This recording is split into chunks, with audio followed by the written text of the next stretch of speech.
Good afternoon. Welcome to the Mountain Torah Fellowship Shabbat teaching for Saturday, May 13th, 2023. It is month 2, day 23 on Yah's calendar. Join me, if you will, for the Shema.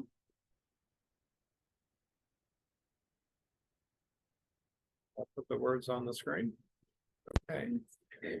Shema Yisrael, Yahuwah Eloheinu, Yahuwah Echad, Baruch Shem Kevod Malchut, Leolam Vaed. Hear, O Israel, Yahuwah is our God, Yahuwah is one. Blessed is the name of his glorious kingdom for all eternity. And you shall love Yahweh your God with all your heart and with all your soul and with all your strength.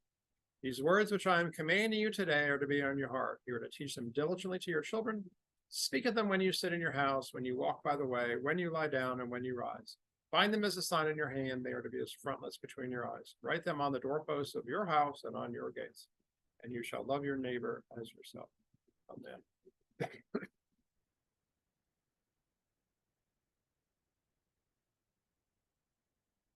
All right, this is a double portion. Zariah, she conceives, and Metzora, person afflicted with Zarat. And there's the reading. We will touch on most of this.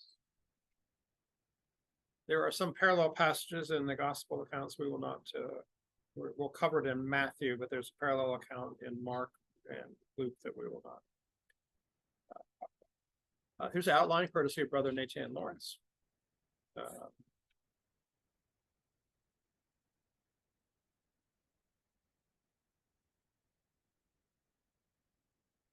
So I'll try to be application oriented rather than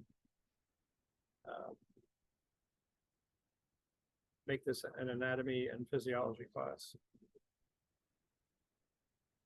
Okay, I'm going to call the teaching spiritual or physical versus spiritual uncleanness, and there's some reminders of things. The bottom middle quote from Leviticus 15 is from this week's Torah portion. Okay, I am going to read the entire portion, so turn with me to Leviticus 11. Oops.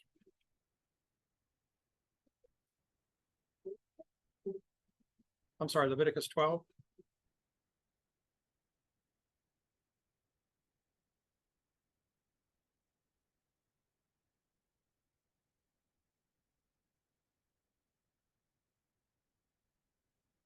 And a short chapter. Then Yahweh spoke to Moses, saying, "Speak to Bnei Israel, instructing, if a woman conceives and bears a male child, then she will be clean for 7 days. As in the days of her niddah, she will be unclean. In the 8th day, the flesh of his foreskin is to be circumcised. She must wait during the blood of purification for 33 days. She is not to touch any holy thing, nor come into the sanctuary until the days of her purifying are completed. But if she bears a female child, then she will be unclean for 2 weeks, as in her niddah, and she is to wait in the blood of purification for 66 days. When the days of her purification are completed for a son or for a daughter, she is to bring to the Kohen at the entrance of the tent of meeting a year-old lamb for a burnt offering and a young pigeon or a turtle dove for a sin offering. He is to present it before Yahuwah and make atonement for her. Then she will be cleansed from the discharge of her blood. This is the Torah for her who gives birth, whether to a male or female child. If she cannot afford a lamb, then she is to bring 2 turtle doves or 2 young pigeons, one for a burnt offering and the other for a sin offering. Then the Kohen will make atonement for her, and she will be clean. Chapter 13, and the title here in the Tree of Life version is Zarat, supernatural skin disease. Then Yahweh spoke to Moses and to Aaron, saying, when a man has a swelling on the skin of his body or a scab or a bright spot, and it becomes the plague mark of Zarat in his flesh, then he should be brought to Aaron the Kohen or to one of his sons, the Kohanim. Kohen is to examine the plague of Zarat on his skin, and if the hair in the plague has turned white and the appearance of the plague is deeper than the body's skin, it is the plague of Zarat. Thus the Kohen should examine him and pronounce him unclean.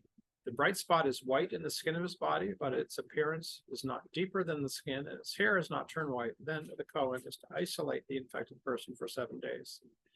The Kohen should examine him on the 7th day, and behold, if he sees the plague has not spread in the skin, then the Kohen is to isolate him for 7 days. Cohen is to examine him again on the seventh day, and behold, if the plague is faded and has not spread on the skin, then the Cohen should pronounce him clean. It is a scab. He is to wash his clothes and be clean. But if the scab spreads on the skin after he has shown himself to the Cohen for his cleansing, he is to show himself to the Cohen once again. Cohen is to examine him, and if the scab is spread on the skin, then the Cohen should pronounce him unclean. It is Tsa'arat. When one has a plague of Tsa'arat, he is to be brought to the Cohen. The Cohen is to examine him, and behold, if there is a white swelling in the skin, and it has turned the hair white, and if there is raw flesh in the swelling, it is a chronic Tsa'arat in the skin of his flesh, and the Cohen is to pronounce him unclean. He is to isolate him, for he is unclean. Because the Tsa'arat breaks out above the flesh, and so far as it all appears in the eyes of the Cohen, covers all the skin of the infected person from his head to his feet. Then the Cohen will see, and behold, if the Tsa'arat has covered all his body, he is to pronounce him clean of the plague. Since it is all turned white, he is clean. But whenever raw flesh appears upon him, he will be unclean. The Cohen is to examine the raw flesh and pronounce him unclean. The raw flesh is unclean. It is Tsa'arat. Or if the raw flesh changes and turns white, then he must come to the Cohen. The Cohen is to examine him, and behold, if the plague is turned white, then the Cohen shall pronounce him clean of the plague. He is clean. When the body has a boil on its skin and it is healed, but in the place of the boil there is a white swelling or a bright reddish white spot, then it should be shown to the Cohen. The Cohen is to examine it, and behold, if its appearance is lower than the skin and his hair is turned white, then the Cohen is to pronounce him unclean. It is a plague of Tsa'arat that has broken out within the boil. But if the Cohen examines it and sees there are no white hairs within, and it is not deeper than the skin but is faded, then the Cohen is to isolate him for 7 days. If it spreads in the skin, then the Cohen is to pronounce him unclean. It is a plague. But if the bright spot stays in its place and is not spread, it is merely the scar from the boil. The Cohen is to pronounce him clean. Or suppose the body has a burn from fire on its skin, then the raw flesh of the burn becomes a bright spot, reddish white or white. Then the Cohen is to examine it, and behold, if the hair of the bright spot has turned white and its appearance is deeper than the skin, it is Tsa'arat. It is broken out in the burning, and the Cohen is to pronounce him unclean. It is the plague of Tsa'arat. But if the Cohen examines it and sees there is no white hair in the bright spot, and it is not lower than the skin but is faded, then the Cohen is to isolate him 7 days. Cohen is to examine him on the 7th day. If it has spread in the skin, then the Cohen is to pronounce him unclean. It is the plague of Tsa'arat. If the bright spot stays in its place and has not spread in the skin but is faded, it is the swelling from the burn, and the Cohen should pronounce him clean, for it is merely a scar of the burn. When a man or woman has a plague on the head or on the chin, then the Cohen is to examine the plague, and behold, if its appearance is deeper than the skin and the hair in it is yellow and thin, then the Cohen is to pronounce him unclean. It is a scab, Tsa'arat, of the head or the chin. If the Cohen examines the plague of the scab, and if behold, its appearance is no deeper than the skin and there is no black hair within, then the Cohen is to isolate the person infected with the scab for 7 days. On the 7th day, the Cohen is to examine the plague, and behold, if the scab is not spread, and there is no yellow hair in it, and the appearance of the scab is no deeper than the skin, then he shall be shaved, but he is not to shave the scab. The Cohen is to isolate the one who has the scab for 7 more days. On the 7th day, the Cohen is to examine the scab, and behold, if the scab has not spread in the skin, and its appearance is no deeper than the skin, then the Cohen should pronounce him clean. He is to wash his clothes and be clean. But if the scab spreads in the skin after his cleansing, then the Cohen is to examine him, and behold, if the scab is spread in the skin, the Cohen may not look at the yellow hair. He is unclean. But if he sees the scab is stopped and the black hair has grown in it, the scab is healed and he is clean. The Cohen shall pronounce him clean. Suppose a man or woman has bright spots on the skin of the body, bright white spots, then the Cohen is to examine them, and behold, if the bright spots on the skin of their body are a dull white, it is a harmless rash broken out in the skin. He is clean. Pay attention now. If a man's hair has fallen from his head, he is bald. He is clean. Amen, Brother Jeff. Right on. If the borders of his face become bald, his forehead is bald, he is clean. But if on the bald head or bald forehead there is a reddish white plague, it is Tsa'arat breaking out in his bald head or bald forehead. Then the Cohen is to examine him, and behold, if the rising of the plague is reddish white on his bald head or bald forehead, like the appearance of Tsa'arat in the skin of the flesh, He is a man with Zarat. He is unclean. The Cohen shall definitely pronounce him unclean. His plague mark is on his head. I'm gonna look at your head, brother. What? I'm gonna look at your head. Okay.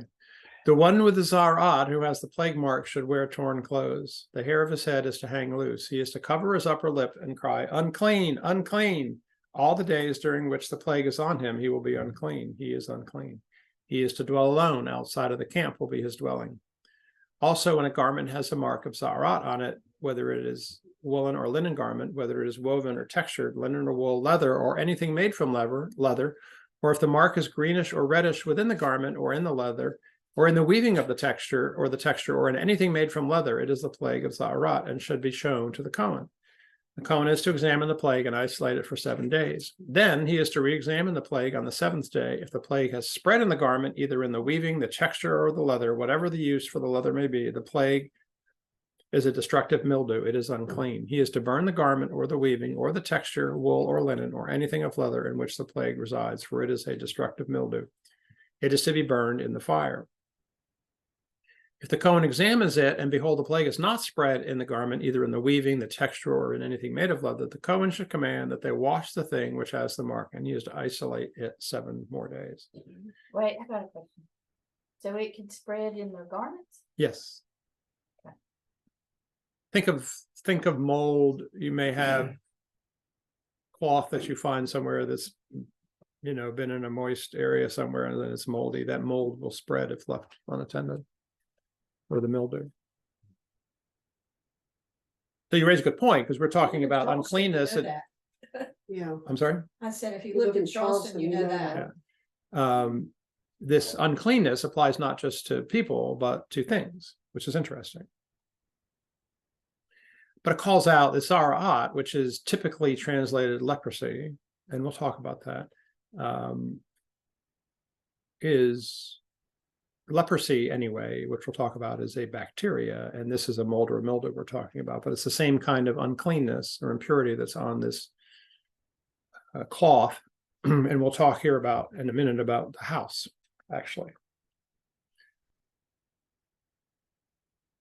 And picking up at 55, then the Cohen is to re-examine it after the mark has been washed, and behold, if the mark has not changed its color and has not spread, it is unclean. You are to burn it in fire, whether the rot is inside or out. If the Cohen looks and sees the mark has faded after it has been washed, then he is to tear it out of the garment or the leather or weaving or texture. But if it reappears again in the garment, either in the weaving, the texture, or in anything made of leather, it is spreading. You are to burn with fire whatever has the mark. The garment or weaving or texture or whatever leather item it is that you have washed, if the mark has departed from it, is to be washed a 2nd time and will become clean. That is the Torah for a mark of Zarat in a garment of wool or linen, either in the weaving, the texture, or in anything of leather, to pronounce it clean, or to pronounce it unclean. Chapter 14. Then Yahweh said to Moses, saying, this is the Torah of the one with Zarat in the day of his cleansing. He should be brought to the Cohen, and the Cohen is to go to the outside of the camp. The Cohen is to examine him, and behold, if the mark of Zarat is healed in one with Zarat, then the Cohen is to command that 2 clean living birds, cedar wood, scarlet, and hyssop, be brought for the one being cleansed. The Cohen should command them to kill one of the birds in a clay pot over living water. As for the living bird, he is to take it, the cedar wood, the scarlet, and the hyssop, and dip them with the living bird into the blood of the bird that was killed over the living water. He is to sprinkle on the one being cleansed from the Zarat 7 times and pronounce him clean, then release the living bird over the open field. The one to be cleansed must wash his clothes, shave off all his hair, and bathe himself in water. Then he should be clean. After that, he may come into the camp, but is to dwell outside his tent for 7 days. Then on the 7th day, he is to shave all his hair from his head, his beard, and his eyebrows. He must shave off all his hair. He is to wash his clothes and to bathe his body in water. Then he will be clean. On the 8th day, he is to take 2 male lambs without blemish, a 1-year-old ewe lamb without blemish, 3/10 of a pint of fine flour as a grain offering, mingled with oil and a pint of oil. The Cohen who cleanses him is to set the man who to be cleansed along with those items for Yahweh at the entrance of the tent of meeting. The Cohen should then take one of the male lambs and offer it for a trespass offering with a pint of oil and wave them as a wave offering before Adonai. Then he is to slaughter the male lamb in the place where they slaughter the sin offering and the burnt offering in the sanctuary area. For the sin offering, like the trespass offering, belongs to the Cohen. It is most holy. Then the Cohen is to take some of the blood of the trespass offering and dab it on the tip of the right ear of one being cleansed, on the thumb of his right hand, and on the big toe of his right foot. Cohen should then take some of the pint of oil and pour it onto the palm of his own left hand. He is to dip his right finger in the oil that is on his left hand and sprinkle some of the oil with his finger 7 times before Yahweh. Then the Cohen should dab some of the rest of the oil that is in his hand on the tip of the right ear of the one being cleansed, on the thumb of his right hand, and on the big toe of his right foot, on top of the blood of the trespass offering. For what remains of the oil that is in his hand, the Cohen is to dab on the head of the one being cleansed. In this way, the Cohen will make atonement for him before Yahweh. The Cohen should offer the sin offering and make atonement for the one being cleansed because of his uncleanness. Afterward, he is to slaughter the burnt offering. Then the Cohen is to present the burnt offering along with the grain offering on the altar. So the Cohen should make atonement for him, and he will be clean. If he is poor and cannot afford so much, then he should take one male lamb for a trespass offering to be waved to make atonement for him, plus 1/10 of an ephah of fine flour mingled with oil for a grain offering, a pint of oil, 2 turtle doves or 2 young pigeons, such as he is able to afford. The one should be a sin offering and the other a burnt offering. On the 8th day, he is to bring them to the Cohen for his cleansing at the entrance of the tent of meeting before Yahweh. The Cohen is to take the lamb of the trespass offering and the pint of oil and wave them for a wave offering before Yahweh. He is to slaughter the lamb of the trespass offering. The Cohen is to take some of the blood of the trespass offering and dab it on the tip of the right ear of the one being cleansed, on the thumb of his right hand, and on the big toe of his right foot. The Cohen should then pour some of the oil into the palm of his own left hand. He is to sprinkle with his right finger some of the oil that is on his left hand 7 times before Yahweh. Then the Cohen is to dab some of the oil that is on his hand on the tip of the right ear of the one being cleansed, also on the thumb of his right hand, and on the big toe of his right foot, on top of the place of the blood of the trespass offering. The rest of the oil that is in his hand, the Cohen is to dab on the head of the one being cleansed to make atonement for him before Yahweh. He is to offer one of the turtle doves or the young pigeons from what his hand can afford. If the one for a sin offering, the other for a burnt offering, and the grain offering, Cohen should make atonement for him being cleansed before Yahweh. This is the Torah for one who has the mark of Zaharat, who is not able to afford the sacrifice for his cleansing. Purification of a house. Yahweh spoke to Moses and to Aaron, saying, suppose you have come into the land of Canaan, in which I give to you for a possession, and I put a mark of Zaharat in a house in the land you possess. And I put a mark of Zaharat in the house. Keep that in mind. Then the one who owns the house should come and tell the Cohen, saying, something like a mark has appeared in my house. Then the Cohen is to order the house emptied before he goes in to examine the mark, so that nothing in the house might be made unclean. And afterward, the Cohen is to enter to inspect the house. He is to examine the mark, and behold, if the mark is on the walls of the house with hollow streaks, greenish or reddish, and appears deeper than the wall, then the Cohen is to go out of the house to the door and close up the house for 7 days. Then the Cohen is to come back again on the 7th day, and behold, if the mark has spread in the walls of the house, then the Cohen is to command that they take out the stones which are marked and throw them into an unclean place outside of the city. Should also have the inside of the house scraped all throughout, and they are to dump the mortar that they scraped off outside the city into an unclean place. They may then take other stones and put them in the place of these stones. Likewise, he can take other mortar and plaster the house. But suppose the contamination returns, breaking out in the house, after he has pulled up the stones, after he has scraped the house, and it has been replastered. Then the Cohen is to examine, and behold, if the plague is spread within the house, it is a destructive mildew inside. It is unclean. He is to break down the house, its stones, its timber, along with all the house's mortar, and carry them out of the city into an unclean place. Moreover, whoever goes into the house while it is shut up will be unclean until the evening. The one who lies down in the house must wash his clothes. He who eats in the house must wash his clothes also.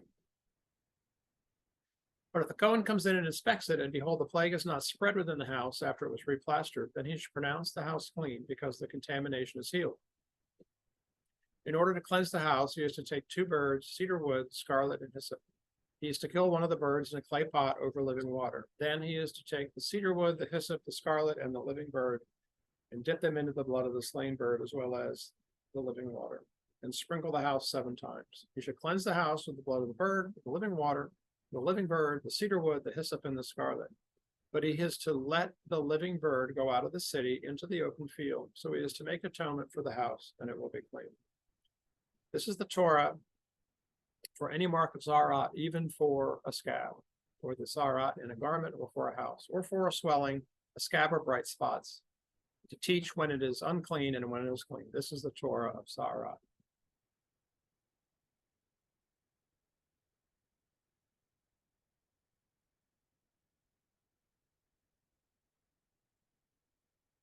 Chapter 15.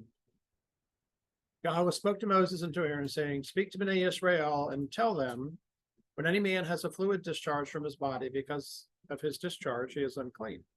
This is to be his uncleanness in his discharge. Whether his body flows with his discharge or his body obstructs his discharge, it is his uncleanness. Every bed on which he who has the discharge lies will become unclean, and everything he sits on will be unclean. Whoever touches his bed is to wash his clothes and bathe himself in water and be unclean until the evening. Whoever sits on anything in which the man who has a discharge sat is to wash his clothes and bathe himself in water and be unclean until the evening. Whoever touches the body of the one who has the discharge is to wash his clothes and bathe himself in water and be unclean until the evening. Or if the one who has the discharge spits on someone who is clean, then he also is to wash his clothes and bathe himself in water and be unclean until the evening. Any saddle the one who has the discharge rides on will be unclean. Whoever touches anything that was under him will be unclean until the evening. Whoever carries them is to wash his clothes and bathe himself in water and be unclean until the evening. Also, anyone the person with the discharge touches without rinsing his hands in water should wash his clothes and bathe himself in water and be unclean until the evening. Clay pot that one with the discharge touches should be broken, and every wooden vessel should be rinsed in water. When the one who has the fluid discharge is cleansed of his issue, then he is to count for himself 7 days for his purification and wash his clothes.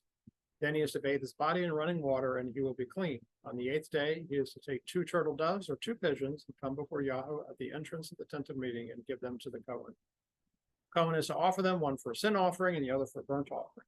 So the Cohen should make atonement for him before Adonai for his fluid discharge.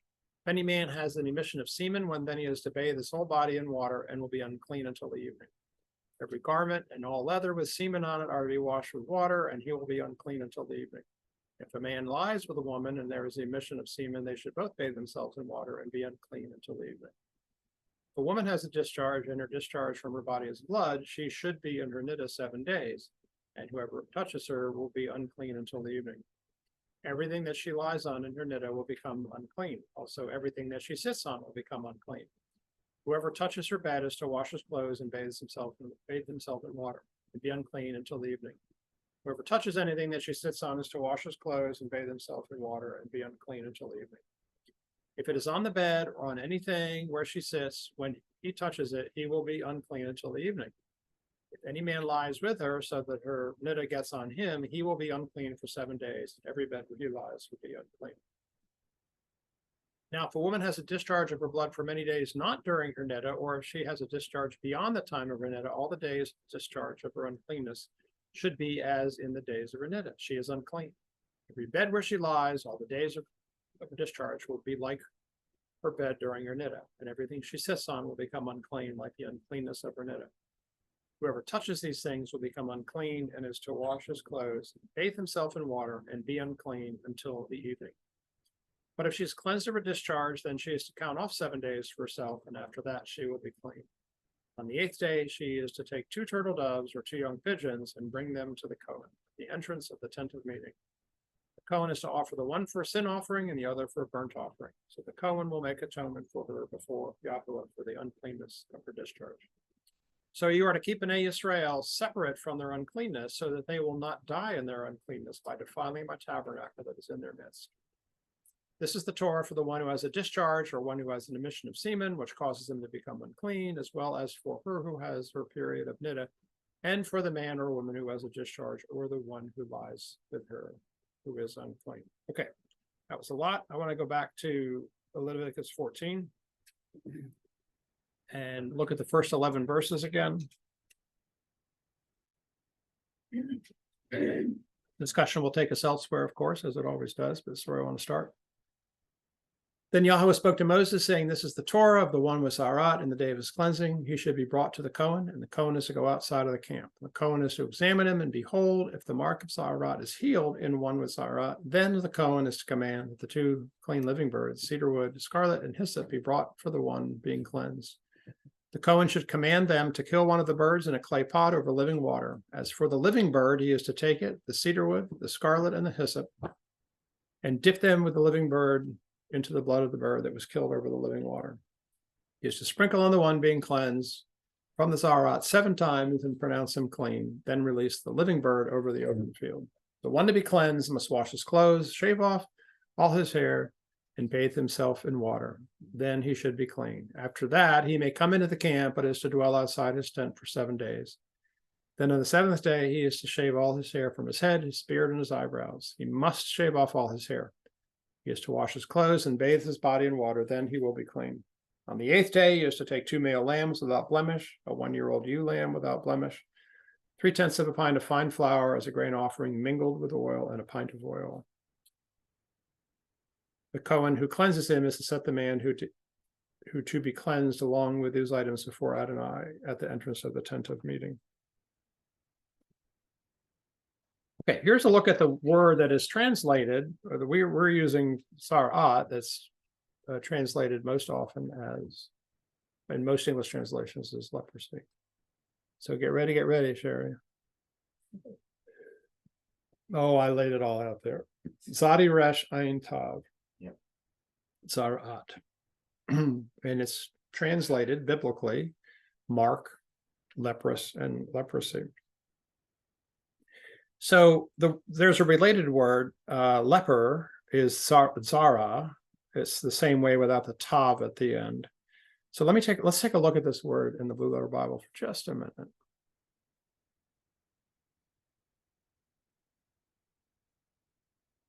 So it's Strong's H, whatever that is, 6883. It's used 35 times in the Old Testament. 27 of those are in Leviticus 13 and 14, which we just read. And it's used 4 more times in 2 Kings chapter 5, which is also on today's playlist. And we'll get there. And Zara, leper, which is Strong's H 6879, is used 20 times.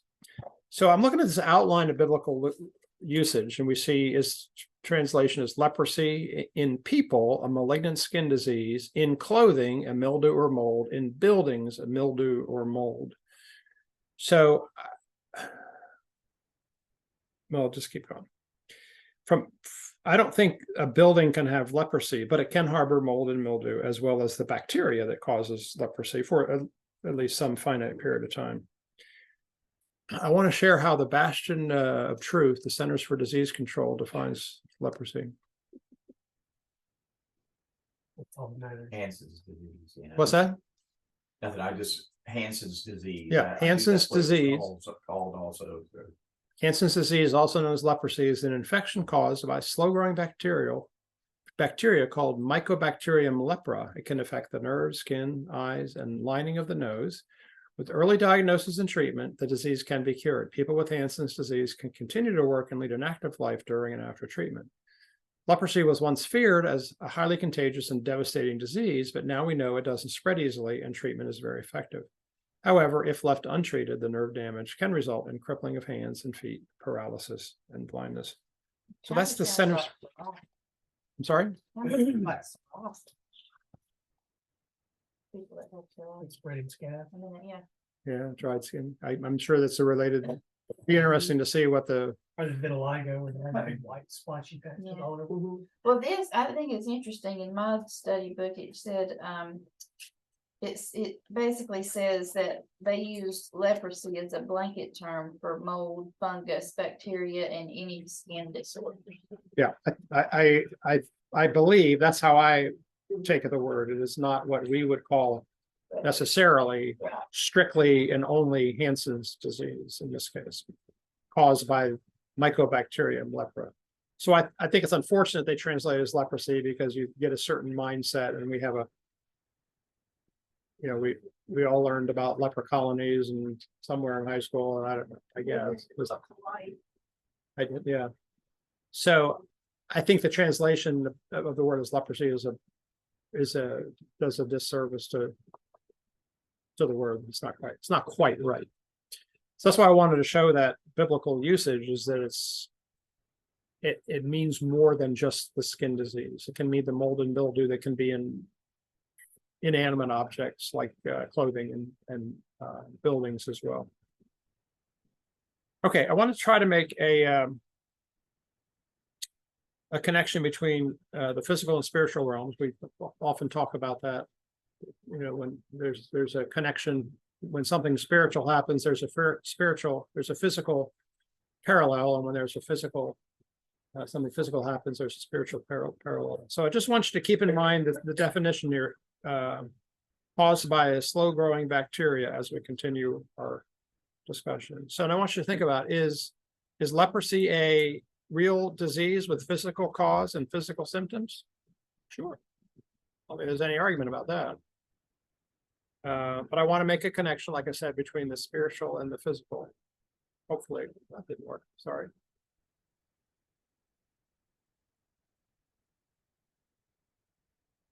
And we're going to go to Numbers 12, 1 through 15. We're not there yet, but it relates. So Miriam and Aaron speak against Moses. Then Miriam and Aaron spoke against Moses on account of the Cushite woman he married, because he had married a Cushite woman. They asked, has Yahweh spoken only through Moses? Hasn't he also spoken through us? Yahweh heard it. Now, the man Moses was very humble, more so than anyone on the face of the earth. Immediately, Yahweh said to Moses, Aaron, and Miriam, the three of you, come out to the tent of meeting.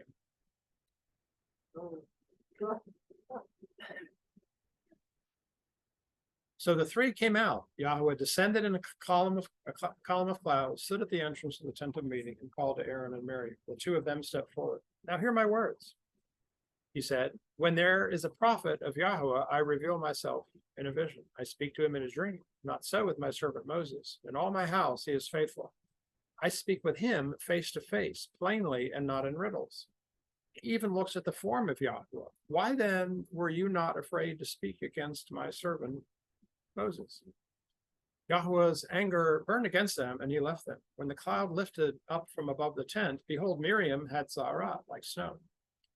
As Aaron turned toward her, behold, she had Zarat. He said to Moses, please, my Lord, don't hold against us the sin we have committed so foolishly. Don't let her be like a stillborn baby who comes from his mother's womb with his flesh half eaten away. So Moses cried to Yahweh, saying, O God, heal her now. Yahweh said to Moses, if her father had but spit in her face, would she not be in shame for 7 days? Let her be confined outside the camp for 7 days. After that, she may be brought back. So Miriam was restricted to outside the camp for 7 days. The people did not move on until Miriam was brought back. And I dare say they said not one word against Moses either during that period of time. Was this a slow-growing bacteria, the physical way of manifesting leprosy? Of course not. It is a spiritual manifestation of the skin disease, or at least some skin disease with the same signs and symptoms of what we call in today's language leprosy. I have said this before, and I'm going to say it. It's totally audacious. I get a little bit of pushback here and there from people, well-meaning people. And you may disagree with me, but that's fine. Kind of used to that now. Here's my audacious statement. Every physical disease has its origin in spiritual disease. Let me say that again. Every physical disease has its origins in spiritual disease. Sin is another name for spiritual disease. It may be personal sin, such as with Miriam. It may be original sin in the Garden of Eden. It may be corporate sin. It may be familiar or generational curses. I'm sure I missed some, but the result of is all physical disease, in my read of Yah's word, has its origins in spiritual disease or sin. The larger principle is that the physical realm is reflected in the spiritual realm, and the spiritual realm is reflected in the physical realm. On a more practical level, what each of us does in our physical lives manifests in some way in our spiritual life. And what each of us does in our spiritual life manifests in some way in our physical life. So let's go back to the passage in Leviticus where we started and make some connection between the physical and the spiritual. And this is that chapter 14 again, 1 through 11.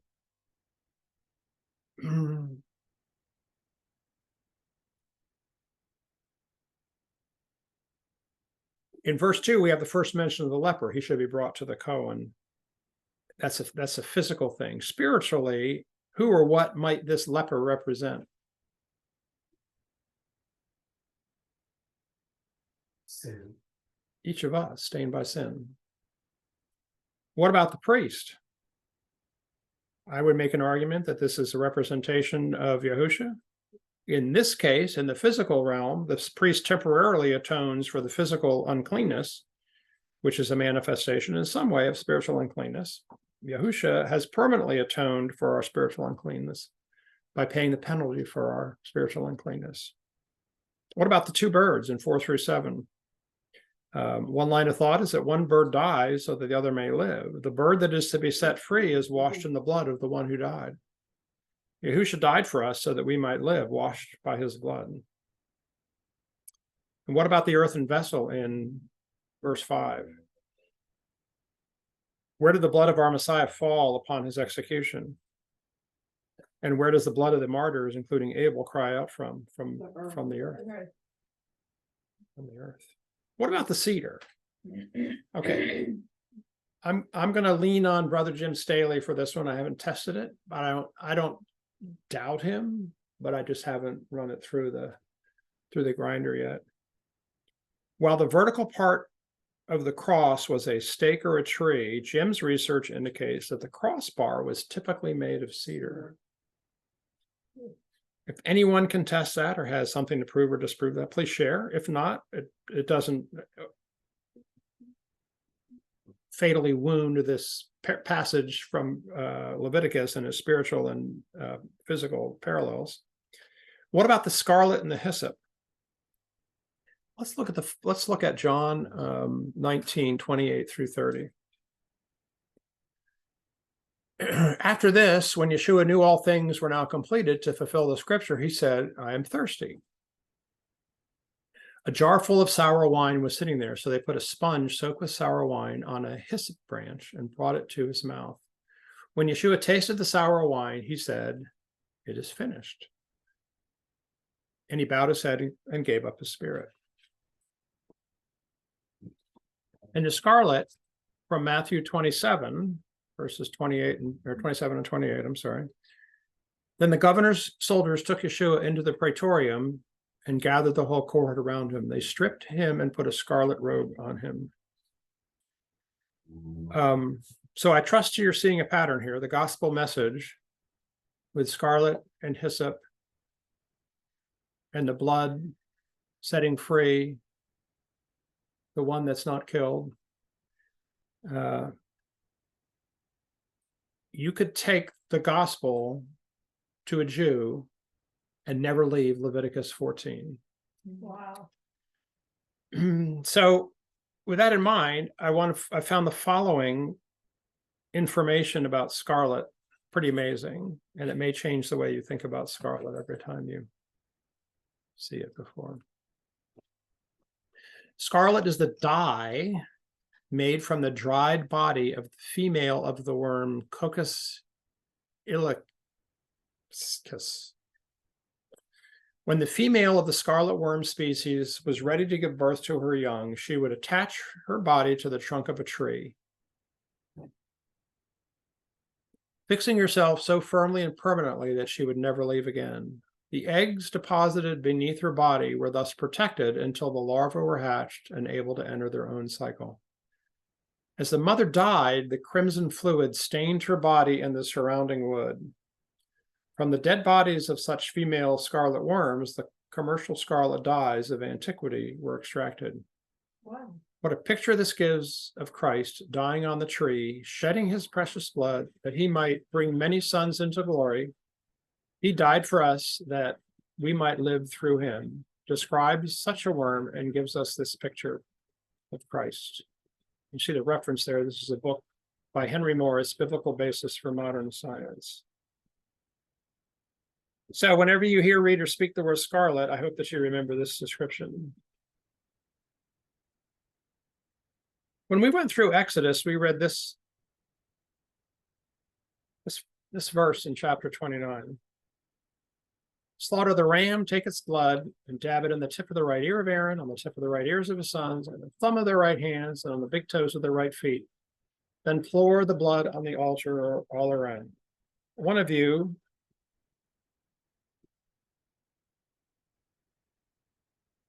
was it Miss Vicky? Asked, what is the significance of the right instruction was? I brushed it aside, saying I was pretty sure there was some Aleph Tav body thing going on here. And I'd asked Dr. Monzo when I was in Ohio in June. Then about 2 weeks ago, we saw these two verses in Leviticus 8. Moses slaughtered it, took some of his blood and put it on the tip of Aaron's right ear, on the thumb of his right hand, and on the great toe of his right foot. Then Moses brought Aaron's sons and put some of the blood on the tips of their right ears, on the thumbs of their right hands, and on the great toes of their right feet. Then Moses splashed blood on the altar. And then I deferred it again till June. And then this week, there's no running. Leviticus 14, verses 14, 17, 25, and 28, all variations of that same phrase, tip of the right ear, with the one being cleansed, and the thumb of his right hand, and the big toe of his foot. So I said enough, and I decided I'll go ahead and email Dr. Monzo, figuring he'd be too busy, but at least I could have told you, well, I tried, guys. Well, here's what I wrote. Dr. Monzo, each of the 7 verses below says something like, and I gave one of them, and I listed these 7 verses, just the verses. Said, we're in the middle of Leviticus in our home fellowship, and I pushed aside questions about the right, telling the group I'd ask you when I saw you for the June Aleph Tav body training. Well, I can't wait. Here's my question. Is there an Aleph Tav body system significance to these passages with the right ear, right thumb, and right big toe? If not, any thoughts on what these passages do mean? Thanks in advance for your response. Blessings and shalom, Bill. His response was, LOL. Yes, yes, yes. And yes, I cover that in the class. Go to pages 294 through 296. So if you have your book, go to 294 through 296. Do not expect my explanation to be Monzo-esque in any way, shape, or form. I will tell you, I will show you the pages. There you go, Vera, you can share. And I will tell you, we spoke with Rabbi Dinnerman this week. I had he called, and then I had a specific question, and then I shared this with him, and he has he was an EMT, so he has his own input on this. So let me share the pages. And again, don't expect this to go, oh yeah, now I get it completely. It's not going to be quite that slam dunk. But this is, and I'm sorry, this is the scan. This is the messenger pathway. This is what MP, and this stands for the head and vision messenger pathway. And it shows this pathway that goes up here. And it's the same. Let me finish reading it. Monzo's note. Yes, I cover that in the class. Go to pages 294 through 296. See the green note at the bottom. Understand both pathways work together in the 3rd cycle and flow in both sides of the body. Illustrations show only the left pathway. Like I say, I do not claim to be able to explain this in detail, but I want to share the diagram, and I will bring back this and whatever else that I can remember, write down, take notes on when we come in here. But you can see this one doesn't have the right and again, left and right are the same, so I'm going to say right, but we go from the right ear down the body, kind of through the heart area, into the right big toe. And there's the note here at the bottom. And do take the time to read the body and communication functions, what's being connected here. And he says special biblical notes, see Leviticus 8, 22 through 24, Leviticus 14, 16 through 18, Exodus 29 through 21. See special note on blood messenger pathway, which is on page 296. And we're going to get there. So the second page, just as a general conversation about the head and vision messenger pathways. And I didn't understand the connection with this in the right. There may not have been a direct one. And then this messenger pathway here, and it's the blood messenger pathway. This was Rabbi Dinnerman's comments. Oh yeah, those points. And again, he was a paramedic in a previous life. He has a very interesting background. He was a weightlifter and a paramedic and all kinds of exciting things. But said the right, they kind of go directly to the heart through the right atrium or aorta. And I don't pretend to be a doctor. I did stay at a Holiday Inn Express once, but that's as close as it comes. But you'll see here that again, this is now the right thumb is included, but it's a little confusing to me because it's the right thumb and the left toe. So again, I can't completely explain it, but there is an olive top body connection. This is the blood messenger pathway. And we all know that the life is in the blood. So I was very excited that he responded and said, yes, that he's all over this. And here's the note. It says both third cycle messenger pathways work together and as such relate to the ear, big thumb, and big toe, also related to blood. Very interesting. So take the time to read this fine print on these pages.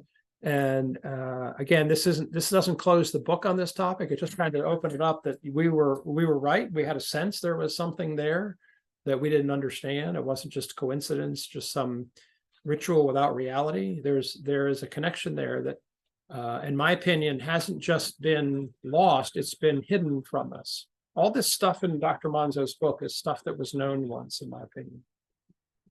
And it was been hidden from us. So, but to me, this being the blood pathway was exciting. And anyway, that's to whet your appetite. I can't explain it any better than that, but there is a connection, and I'm sure that my mind will be totally blown when I come back from Ohio, and I'll do my best to share. Okay, so that's the right. There's a olive top body connection. It has to do with the blood in your body. You know, one thing I find very interesting about the thing is it's the priests.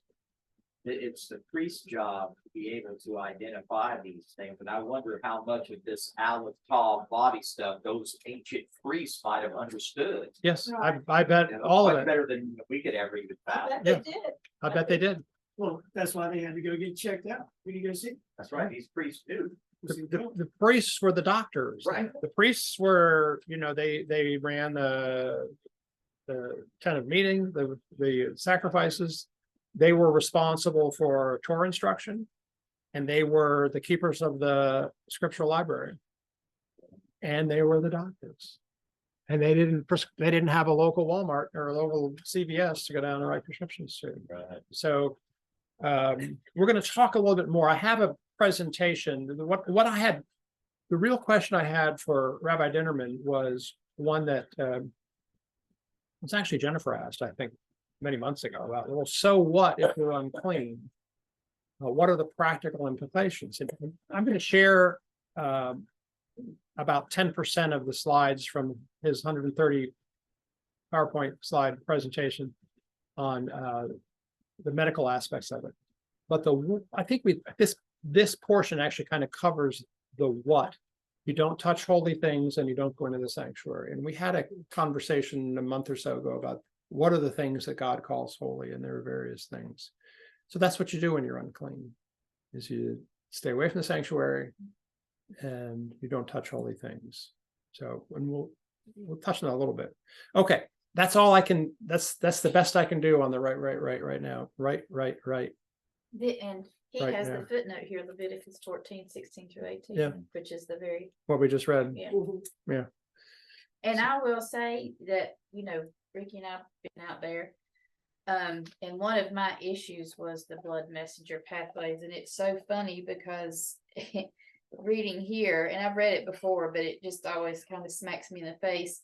Everything that's listed here, I've had problems with some, or if not all of them, but it specifically says all blood disorders. And what's so funny about him picking up on all of that, and this was one of my issues, I was born with a blood disorder. It manifested itself when I was 19 years old, and I had to have a splenectomy. It was idiopathic thrombocytopenic purpura, so, yeah. I had to have a splenectomy because of it, and so that's why I They know there don't do is, that anymore. no, they want you to stay on prednisone your whole life. Well, yeah, well, also they give you, Huh. immunoglobulin therapy. Yeah, I had to have that before I had my surgery, but, that's, that's why I know there's something to this, because it's happened to me. Mhm. And even all of those years ago, and this has stuff to do with your liver, which when you have your spleen taken out, your liver Mhm. takes over and does the function of your spleen. Right, So all of the tests that the DNA, what he got from my DNA was exactly mhm. my issues. Yeah. So it's very, that's what makes me know it's real. It's not just whatever. At a time, Kendall had that Really? when she was 4. And I'll tell you, this is weird. A bunch of kids, because there was a whole wing of Children's Hospital full of these kids with ITP. And it was after there was a virus that went around. After 2 weeks after the virus, the kids came down with ITP, just like, tanked out platelets. When it should be in the whatever thousands, they were in the, the platelet count was in 100. When they did a bleeding time test on her, she never stopped bleeding. She just Right. never, there was no end to the test, so they couldn't say it was from here to here. And I thought, that's weird. All these kids get this virus, and then all of a sudden they all come down with How old is ITP. Kendall? How old is she? 30? She's 40, Kendall's 40, Oh, okay, she's Where like were y'all living when that happened to her? In, which is soft, and You're they're not Norfolk, in Virginia, in So, we so were it was, probably in, Chesapeake. yeah, Chesapeake, we were in Chesapeake. okay, so it was in that area that these kids were all having it. Right. And again, I'm like, okay, that's some government issued bullshit. And it might have been. The virus was government issued. Yeah. And it's, oh, well, it's an occasional rare side effect virus that they have Well, this. she's the second other person that I know of that has even had it. The doctor out here at Klingman Medical Center treated an old lady that got it in her 80s. And Kendall and me, that's the only people I know. that And have Robin Nunley has it, the gal. Friend of ours What's the name is of it? Attacks them. idiopathic They take it from thrombocytopenic purpura. Kendall. Idiopathic Yeah. means we have no idea what causes it. Yeah. Just treated the kids. Thrombocytopenic means it's dealing with the blood, and the purpura means it's They all purple. had She was immunoglobulin and- bruised. She Means your bruised blood very won't easily, Okay. and there was no clotting. But Yeah. she hasn't had a problem since, Mhm. but. I It was thought, a very unsettling few nights. oh gosh, yeah. But yeah, so. A whole ward of I don't know how many beds, all these kids are full of this. Oh, that's funny. I had a friend in high school that she developed lupus in her 30s, and she had this when she was a small child, but kind of like Kendall. She never did have to have her spleen took out or anything, so it wasn't, I don't know, I had like a 7,000 platelets when I went. I had to have a splenectomy. I just was not going to live unless Yeah. something was done. But they've always told her that that's what turned into lupus in Mhm. her. And I've always thought, well, how do you? I mean, I don't know. It's just Hmm. We read the Bible, you don't see any of this. right. any of it, no matter how they word it in the Bible. I wonder if it came from vaccinations or, because that's what the surgeon said. He said you've had it for years and years. It's just now manifested. Could be, I mean, you know, One day we may know all this. You know? yeah, you know, I know what Dr. Monzo says about viruses, they're not organic, Right. so they're wrapped in protein, but they're, And, vaccine damage can take on all kinds of I really aspects. think it's And probably a 20, vaccine. 40 years later even, Yeah. mhm. you can have some symptoms Oh, yeah. from of vaccine damage. Yeah. I mean, it's surprising what we've done to ourselves and what we allowed to do to our own children Yeah. with this type Yeah. of thing. It's really, really, Well, tragic. we're blinded, it's really, yeah, exactly. it's, Yeah. it's a fear thing they push on you. Well, I'm sure with the way my mama was, I had every vaccine coming and going in 2 of them if they had to give them to me. So I feel certain that's probably where mine came from. Mhm. Well, that can be correct, that can be mitigated. Okay, I'm not going to put any more verses from this passage on screen, but I want to touch on one point as delicately as I can from Leviticus 15. If you want to turn in your Bible, I'm going to be referring to verses 16 through 24. We've already read it, so I won't share it on screen, but my teaching point, and delicately as I can, and I'm not trying to get into anybody's bedroom, except my own when I can find room in there with all the dogs. But is that you should not have marital relations during the time of a woman's niddah. Also, marital relations at other times will cause both the husband and wife to be unclean until sundown. Doesn't mean you shouldn't abstain. We're told elsewhere that's not true. And for one example, in Hebrews 13:4, and this is the complete Jewish Bible translation. Your translation will, you have to look at what the words really mean. This is a complete Jewish Bible, and I think it's a true rendering. Marriage is 13:4, Hebrews 13:4. Marriage is honorable in every respect, and in particular, sex within marriage is pure, but God will indeed punish fornicators and adulterers.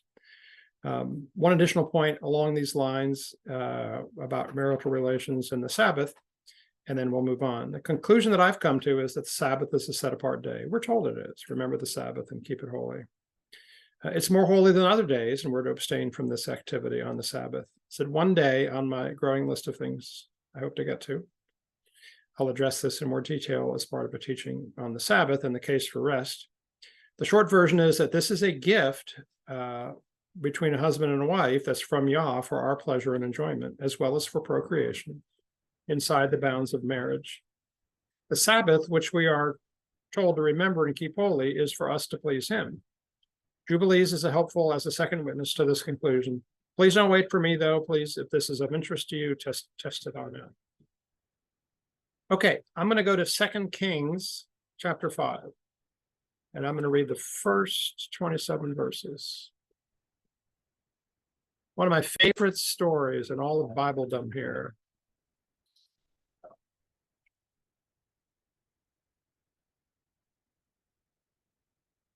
And as we're going through it, I want you to think what kind of big puzzle piece, big picture puzzle pieces we are covered here. Now, Naaman, commander of the army of the king of Aram, was a great man in his master's sight and highly esteemed, because through him, Yahweh had given victory to Aram. Though the man was a mighty man of valor, he had Zaharat. Aram had gone out in bands and had taken captive a young girl from the land of Israel, so she served Naaman's wife. Then she said to her mistress, "If only my lord went before the prophet who is in Samaria, then he would cure him of his Zaharat." So Naaman went in and told his master, saying, "Thus and thus spoke the girl who is from the land of Israel." The king of Aram said, "Go now, and I will send a letter to the king of Israel." So he departed and took with him 10 talents of silver, 6,000 pieces of gold, and 10 changes of clothes. He brought the letter to the king of Israel, saying, "When this letter comes to you, behold, I have sent my servant Naaman to you, so you may cure him of his Zaharat." Now, when the king of Israel read the letter, he ripped his clothes and said, Am I God to kill and make alive that this man is sending to me a cure? To cure a man of his Zarat? But please consider and see how he is seeking a pretext against me. But when Elisha, the man of God, hearing that the king of Israel had rent his clothes, he sent word to the king, saying, why have you rent your clothes? Please let him come to me, and he will know that there is a prophet in Israel. So Naaman came with his horses and his chariots and his changes of clothes, and stood at the doorway of the house of Elisha. So Elisha sent him a messenger, saying, go and wash in the Jordan 7 times, and your flesh will be restored, and you will be clean. But Naaman was angered and walked away, saying, I thought he would surely come out to me, stand and call on the name of Yahuwah his Elohim, wave his hand over the spot, and cure the Zarat. Weren't Amanah and Parfar, the rivers of Damascus, better than all the waters of Israel? Couldn't I wash in them and be clean? So he turned and went away in rage. But his servants approached him and spoke to him and said, my father, if the prophet had told you to do something difficult, would you not have done it? How much more then when he told you to only wash and be clean? So he went down and dipped himself 7 times in the Jordan, according to the word of the man of God. Then his flesh was restored like the flesh of a little child, and he was clean. When he returned with his entire retinue to the man of God and came and stood before him, he said, behold, now I know that there is no God in all the earth except in Israel. Now please accept the present from your servant. But Elisha said, as Yahweh before whom I stand lives, I will accept nothing. Naaman pressed him to accept, but Elisha refused. So Naaman said, if not, then please let your servant be given 2 mule loads of soil, for your servant will no longer offer burnt offering or sacrifice to any other god except Yahweh. In this manner, may Yahweh pardon your servant when my master goes into the house of Rimmon to worship there, leaning on my hand, and I prostrate myself in the house of Rimmon. When I prostrate myself in the house of Rimmon, may Yahweh pardon your servant in this matter. Elisha said to him, go in peace. So Naaman departed from him some distance. But Gehazi, the servant of Elisha, the man of God, thought, behold, my master held back from accepting what this Naaman, the Aramean, brought. As Yahweh lives, I will surely run after him and get something from him. So Gehazi pursued Naaman. Now, when Naaman saw someone running after him, he got down from his chariot to meet him and asked, is everything all right? It's all right, he replied. My master sent me, saying, behold, 2 young men of the sons of the prophets have just come to me from the hill country of Ephraim. Please give them a talent of silver and 2 changes of clothes. Naaman said, please take 2 talents. He even urged him and packed 2 talents of silver in 2 bags and 2 changes of clothes, and gave them to 2 of his servants, and they carried them ahead of him. Now, when he arrived at the fortified hill, he took them from their hand and deposited them in the house, and he let the men go, so they departed. When he entered and stood before his master, Elisha asked him, where have you been, Gehazi? So he replied, your servant has gone nowhere. Sounds a lot like William. I didn't do that. Then Elisha said to him, didn't my heart go when the man got down from his chariot to meet you? Is it a time to accept money and accept clothes, or olive groves and vineyards, or sheep and oxen, or male and female servants? Therefore, the Zarat of Naaman will cling to you and to your offspring forever. Then he went out from his presence with Zarat as white as snow. Okay, fire away. What do you see here? Is this a physical manifestation of a spiritual disease? Spiritual disease. I think so. What about Naaman? Did he have a physical disease or a spiritual disease? Both. He was prideful, arrogant, lacked faith. Worshiped an idol. Selfish. And there was a Wanted a big spiritual to-do be cure. done to heal him. He wanted a grand soiree to heal him. Go ahead. I'm sorry, John. There was a spiritual cure. There's a spiritual cure. And fortunately, And he took spiritual- it. That's right, he did. And the whole idea of the spiritual cure is in line with the atonement that is scriptural. The things that they were describing in this parsha and everything are right in line with the Azazel, the sin getting passed along to the goat, and then the goat was set free. It's like a loosening, a spiritual loosening of uncleanness. And I think that's really amazing that, you know, that the spiritual cures and everything can work. And I've actually got a little bit of experience with that sort of thing. I was eaten up with warts on my hands one time that no doctor could do anything about. And I sincerely believed that I could scrub them away with just a washcloth and alcohol, and they went away in 3 weeks. Wow. And they were so bad, and that is also a Zera'at type. Warts Sure. are Zera'ats. Yeah. You know, it's not just leprosy now. It's all different psoriasis. Jeff, how old were you? I was 17, 18 years old Okay. when that happened. They haven't come back. And no, they never came back. They were so bad that they were eating into the skin. It was viral, Mhm. and the doctors couldn't do anything about it. They couldn't do a thing. I didn't remember that. And, Wow. and I scrubbed them away. In 3 weeks, they were gone entirely because I believed that it would work, and it did.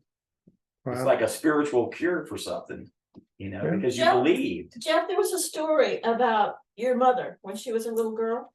Yeah, right, exactly. Very similar. She had some warts. Was it on her eyelids or somewhere? Yeah. She had some warts on her. Somewhere on her face. I don't know where it was. But somebody prayed over her Yeah. and they went away. But mother said she had been putting cod liver oil or something on them for quite a while. She said, I think it was the oil. But anyway, they went away. Yeah. Wow. Do you remember your Yeah, mom? I do remember mom saying something about She that. was a little girl. Yeah. It's amazing. What about our buddy Gehazi? He got himself in a lot of trouble, didn't he? This, I want to tie this in to that we had a conversation about. Did Yeshua die for our sins, or did he die for the penalty of our sins? He died for the penalty Exactly. of our sins. Was Gehazi relieved from the consequences of his sin? Nope. No.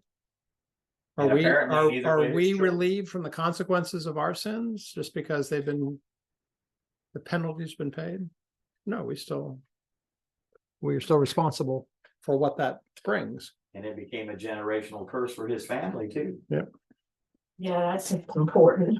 Yeah. Okay, so this is a great story. There's so much in there. You could spend quite a bit of time 1,000 on. generations. You could, it will clean to your offspring forever. Generational curse Mhm. Yep. for those who say it doesn't exist. Like Not anyone in this room. the late Michael Heiser. Yeah. Okay. I want to clarify something and make sure that what I'm saying is not misunderstood, and to make sure I'm not warping Yah's word. That is the last thing I want to do. Trust me. Let me just stop this for a second. Physical uncleanness may be the result of sin, but it is not always the case. A pig farmer has to dispose of the carcass of a pig. Nothing wrong with being a pig farmer, biblically. That will likely result in him being physically unclean for a spell. Both men and women become physically unclean due to the discharge of certain bodily fluids. We get dirty mowing the grass, building a barn, hiking in the woods, cutting hay. Those make us physically unclean too. The list goes on. These acts do not result in spiritual uncleanness for the most part, as they do not transgress Yah's instructions. But we need to do what is necessary to correct the physical uncleanness. There are many instructions discussing washing ourselves with water, washing our clothes with water, washing our other physical objects with water. We need to do this as a general rule. It's okay to get dirty, but don't stay that way. Wash behind your ears too. there's some of the slides that I share from Rabbi Dinnerman's presentation. We'll talk about that a little bit. Physical acts that do transgress his instructions will also result in spiritual uncleanness, however.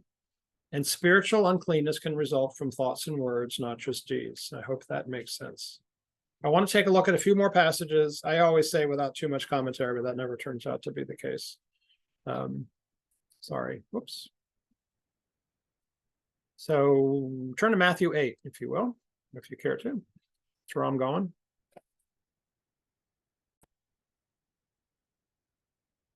And again, I'm not going to read the parallel passages. Matthew 8, first 4 verses. When he came down from the mountain, large crowds followed him, and a man with Sara'at came to him and bowed down before him, saying, Master, if you are willing, you can make me clean. Yeshua stretched out his hand and touched him, saying, I am willing, be cleansed. Immediately his Sara'at was cleansed, and Yeshua said to him, See that you tell no one, but go show yourself to the Cohen and offer the gift that Moses commanded as a testimony to them. For those of you that might follow me on Facebook, this was what Bible Kitty had a question about earlier in the week, and we talked about it a little bit. So did Yahusha cure a physical disease or a spiritual disease? Both. He did both. Did Yahusha break Torah? No. Yahusha, who the co-creator of all things, healed him and then told him to go to the priest to be declared free from Zara'at, just as we read in excruciating detail about in Leviticus 14. So he wasn't, he did not do away with Torah. There's another verse for you. He did not do away with Torah. Okay, Matthew 9, 20 through 26. Why would that be confused? Sorry? Why would anyone argue against I can't hear him. Why would anyone argue against it? I don't know. They don't see it that way. They still think it ended it? with Because he God. touched somebody who was unclean and didn't, without he can't for 7 days. That's the only thing I can think of. I mean, he is Yeshua, so Yeah. Back up to that Yeah. verse. So it says, stretch out his hand and touched him, saying, I am willing, be cleansed. Immediately he was cleansed. So I don't know what Yeshua did after that, but washed washed his hands. yeah. Well, he doesn't. I thought that was when I first started reading the Bible, like a year and a half ago. That this is all basic stuff that seems like common sense. Don't eat this, don't do that. Wash your hands, bathe. After you pick up a dead body, make sure to wash your hands. Things like that. Because how can you? But again, I never heard a word about any of this in church. So Well, I just always wondered why. I thought it was in there because back then you had all these super stiff-necked people who didn't want to listen to anyone about anything, and they were probably doing some pretty gross things, not washing their hands, eating raw shellfish all the time, things like that. we're still doing that.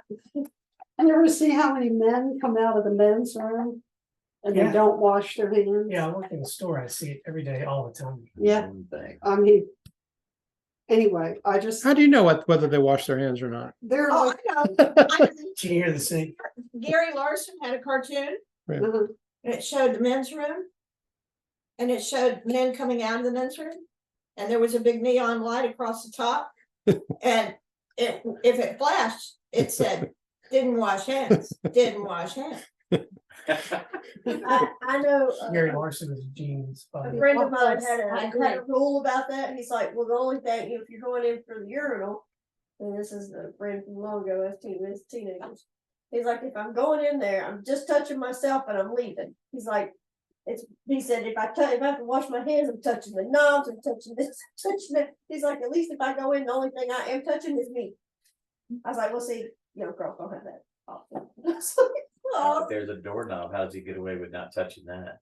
Well, I've seen Again. some men's rooms. Yeah. He was just like, I use my sleeve, or use the, take your shirt inside out. When I come out of the travel restrooms, I I wash my hands and I don't touch nothing on the way out. I use my elbows to get out of the place. That was his argument for We it. have, Everybody yeah, goes get to the to hand the- sanitizer. Yeah. and stuff. That's what I said. I said, that's still nasty. I don't care what. Yeah. I said, cause how you know you clean? I mean.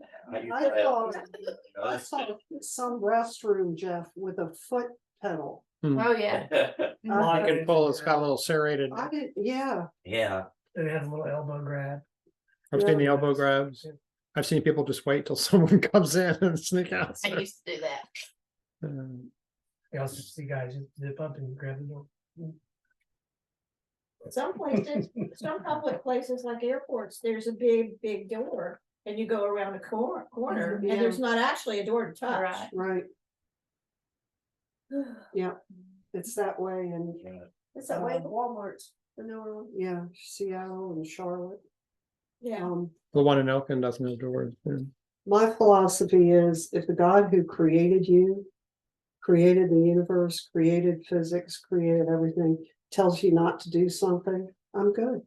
Don't do it. I'm just not gonna do it. Just that simple. So, and the people who think these are just rules. You know, it's just a law, you know, they don't know there's a reason behind this, right? mhm, For the very injustice of the word law Yeah, mhm. exactly. comes from the Latin Vulgate. It's never meant law, it was instructions. Yeah. That's one of the big deceptions of our time. When people want to turn away from it because they feel like they're bound. But that's By the same law. people that will say that the Bible is the basic instruction before leaving earth. Yeah. Who said that? Yeah, who's truly imprisoned and who's truly not? Right. That's the way you want to look at it. I don't remember, and we'll find out soon enough if it's in the slides that I'm gonna share I've from been- Rabbi Dinnerman, but I have heard and seen presentations on how the Jews were blamed for things like the Black Plague, because by and large, the percentages of Jews that died in some of these major plagues in medieval times, whatever, was way low. That's And it right. was like, oh, they must have done it because they're not dying from it. They've got the cure. So no, they friggin' washed their hands. Pardon me. Yeah. They washed their hands They didn't and they take the took their swine excrement, didn't dump it in the street. They took it outside the camp and buried it in an unclean place. They did Yeah. basic. Nostradamus lived through the plague and he bathed every day. Yeah. Mhm. He was never sick. So Matthew 9:20-26, just then a woman losing blood for 12 years came from behind him. That's a little beyond the 7 days of the Nineveh, just a little past that window. I think that was me. He came from behind and touched the seat of his garment, for she kept saying to herself, if only I touch his garment, I will be healed. But then Yeshua turned and saw her. Take heart, daughter, your faith has made you well. That very hour the woman was healed. When Yeshua came into the synagogue leader's house and saw the flute players and the noisy crowd wailing, he said, go away, for the girl isn't dead, but sleeping. And they began jeering at him. But when the crowd cleared out, he went in and took her hand, and the girl got up. The news of this spread about all the region. So with this in the last passage, is the question that's lurking as well, if Yeshua touched this person, this dead person, or this person with Sarah, was he unclean? I'm going to go out on a limb, and we'll look back at number 8. Master, if you are willing, you can make me clean. Before he even said, I am willing, and touched him, he had cleansed him. before he touched him. Absolutely. Yeah. Before he even said, I am willing, be Yeah. cleansed. And the same with the woman with the issue, and the same with that girl was alive before he touched her. Can I share something about the woman with the issue? Hmm. I don't know if you guys watched The Chosen. Mm-mm. Well, they did an episode where she was the major character. And it showed, I mean, I was just so touched by the lifestyle this woman had to have. She tried to make a living by doing laundry. And she would, because she had to do laundry all the time, all right, because of her situation. But people shunned her. She was always alone. And she was always in pain and weak. And always shunned. It was terrible. And it was really, they really did this episode well. So. How many years did she have? 12. Oh, yeah. One of the main characters had met her at the river where they were both doing laundry, you know. But it was very touching. Gosh, I imagine. Many people have recommended to us that we watch it. One day I'll. We're gonna buy. I think it's well done. I really do. We're gonna buy some small island in the Caribbean or the South Pacific and name it One Day Isle. One day I'll. Yeah. Okay, one more passage and then 2 resources. So if you want to turn to Matthew 11 or just look up on the screen. This is not this is related to the topic, but I have a different point to make. Matthew 11 verses 2 through 6. Now, when John heard in prison about the works of the Messiah, he sent word through his disciples and said to Yeshua, "Are you the coming one, or do we look for another?" Yeshua replied, "Go report to John what you hear and see. The blind see, the lame walk, those with Za'at are cleansed, and the deaf hear, and the dead are raised, and the poor have good news proclaimed to them. Blessed is the one who is not led to stumble because of me." So my point here isn't just to recap all the miracles that Yeshua performed, but to let you know, just think of this. John the Immerser was not just some average guy. He was a Levite. He was, he ate locusts and honey, so I mean, there's that. Sons But of Zadok. he was the son of Zadok. Was Yeshua's cousin. He was the predecessor. He was the one that cleared the way. And he's wondering if this guy's the real deal. What's going to happen? Where are we now? There's verses about the elect being deceived, and there's going to be these false flags, and the mothership's going to land. If John the Immerser wasn't sure,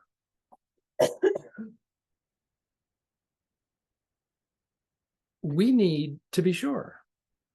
And we're going to do that. How are we going to do that? That's my standard answer. How do we prepare ourselves for the times that we're in, not that are coming, that we're in? Well, you know. So we know the real deal shows up. Go ahead. Well, the accuser said over and over again, he's going to do lying signs and wonders. When that happened, you know, that in Egypt, and the priests of Baal, and Think about what they can do with AI now. You can be watching something that you think is somebody, and it's not them at all. This whole teaching was created by AI. I just plugged it in and said, let's see what comes now. I mean, really. So how do we guard ourselves? This is somewhat rhetorical question. I mean, I have my answer. knowing the word. Knowing the word.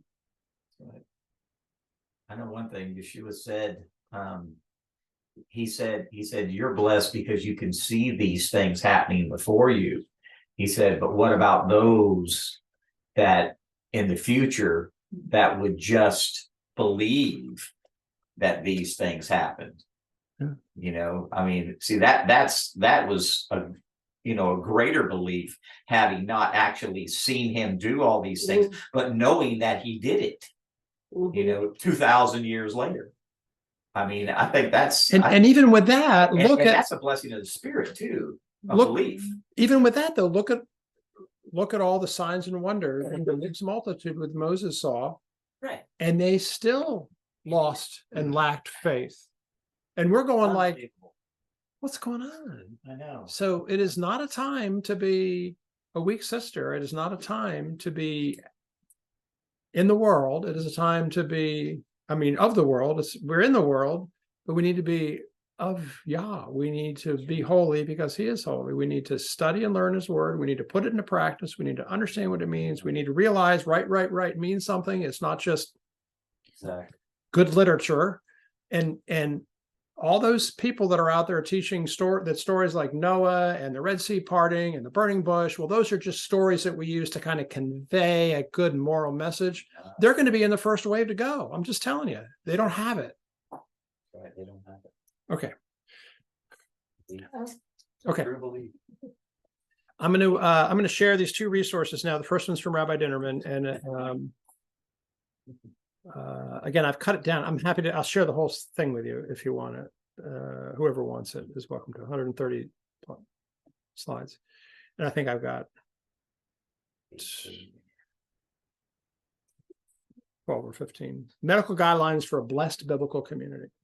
I hope we all have an opportunity to meet him. I mean, He's absolutely, we love him. yeah, they're nice I- people.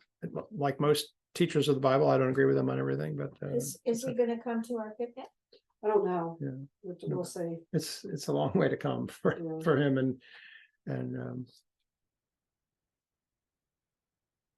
okay, you can see him on all those things. Oh, and it was the part of the conversation was that he now posts his teachings on Rumble. He still does YouTube, but he's gotten a huge spike in views on Rumble from all over the world. He had like 600 for the last Shabbat's teaching. It was just wonderful. So Yeah, a whole bunch of people connect from Singapore. How's he listed on Rumble? I'm sorry. How's he I'll- listed on? I would, it's probably Beth Goyim. You see this Beth Goyim Messianic congregation, might be BGMC. Well, let me go back.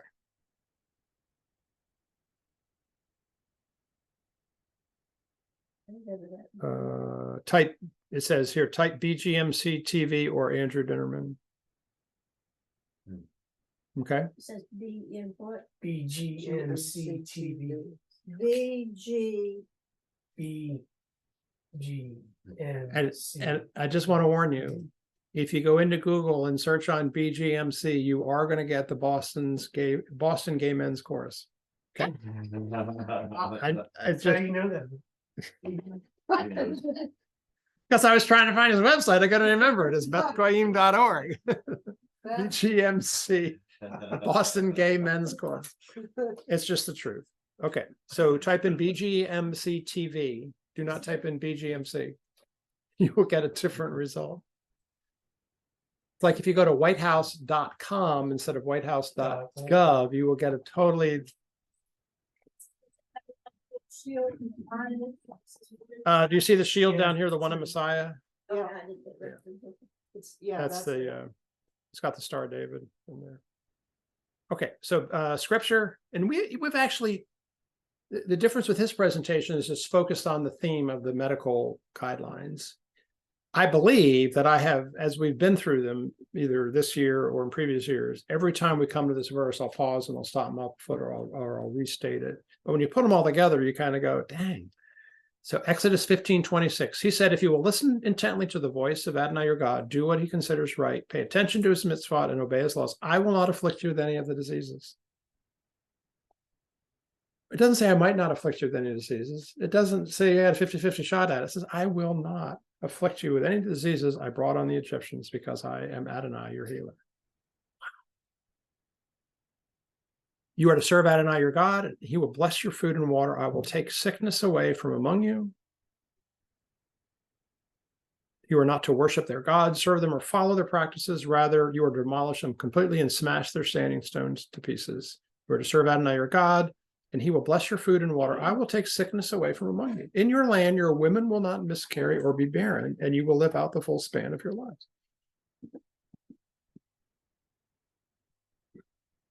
That's not a maybe. Therefore, you are to keep the mitzvot, laws, and rulings, which I am giving you today, and obey them. Because you are listening to these rulings, keeping and obeying them, Adonai your God will keep with you the covenant and mercy that he swore to your ancestors. He will love you, bless you, and increase your numbers.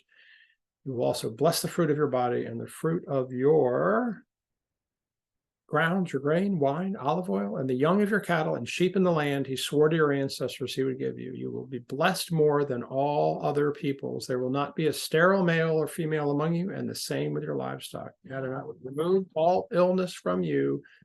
He will not afflict you with any of Egypt's dreadful diseases, which you have known. Instead, he will lay them on those who hate you. Adonai will remove all illness from you. He will not afflict you with any of Egypt's dreadful diseases, which you have known. Instead, he will lay them on those who hate you. He heals all your diseases. This is Psalm 103. Bless Adonai, my soul. Everything in me bless his holy name. Bless Adonai, my soul, and forget none of his benefits. He forgives all your offenses. He heals all your diseases. He redeems your life from the pit. He surrounds you with grace and compassion. Look, I am presenting you today with on the one hand, life and good, and on the other, death and evil. I am ordering you today to love Adonai your God, to follow his ways, and to obey his mitzvot, regulations, and rulings. For if you do, you will live and increase your numbers, and Adonai your God will bless you in the land you're entering in order to take possession of it. Little history. If a person with a discharge fails to rinse his hands in water before touching someone, that person is to wash his clothes and bathe himself in water. He will be unclean until evening. Basic sanitation. We just read that today. The biblical laws of cleanliness, washing, and purification were not all merely ceremonial customs or rituals. They protected the camp of Israel from the dangers of contagious disease and deadly plagues. In numerous instances, the Bible contains medical information that far predates man's actual discovery of related principles in the field of medicine. The medical instructions given by Yahusha to the Israelites some 3,500 years ago were not only far superior to the practice of contemporary culture, they also exceeded medical standards practiced as recently as 100 years ago. Hallelujah. For centuries, doctors denied the possibility that disease could be transmitted by invisible agents. However, in the late 19th century, Louis Pasteur demonstrated in his germ theory of disease that most infectious diseases were caused by microorganisms originating from outside the body. This new understanding of germs and their medium of transmission led to improved sanitary standards that resulted in an enormous drop in the mortality rate. Yet, these core principles of sanitation were being practiced by the Israelites thousands of years earlier. The Torah instructs us to wash ourselves and our clothes in running water if they had a bodily discharge, if they come in contact with another person's discharge, or if they had touched a dead animal or a human carcass. They were also instructed to wash any uncovered vessels that were in the vicinity of a dead body, and if a dead carcass touched a vessel, it was to be destroyed. Find the word discharge in one of these passages and look at what it means in the Blue Letter Bible. It's got kind of a specific meaning. Items recovered during war were also to be purified, either by fire or running water. In addition, the Israelites were instructed to bury their human waste outside of camp and to burn the waste of their animals. As I mentioned, in many societies, you literally dump that out in the street. The Romans did, yeah. I thought, when I read that, I was like, well, they had a dump outside the camp. You know, they took the bricks or the mortar outside of the. Yes, they had house. they had a dump. Now we're gonna take it outside. There's an unclean place. Yeah, the unclean place. It's an unclean place. So they had a dump. They had a dump. County landfill. You paid Or by like the BFI, paid by the ton. right there. Yeah. Mhm. The view wasn't as nice as the one from the top up there in Rhonda, though. Down here, That's best nice view. up there. Best view in the Yadkin Valley. Very nice. That is the truth. Leprosy is a bacteria, a living organism that certainly can survive on walls and garments. In fact, the medic-planet.com encyclopedia noted that leprosy can survive 3 weeks or longer outside the human body, such as in dust or on clothing. It's no wonder that Jehovah commanded the Levitical priest to burn the garments of leprosy victims.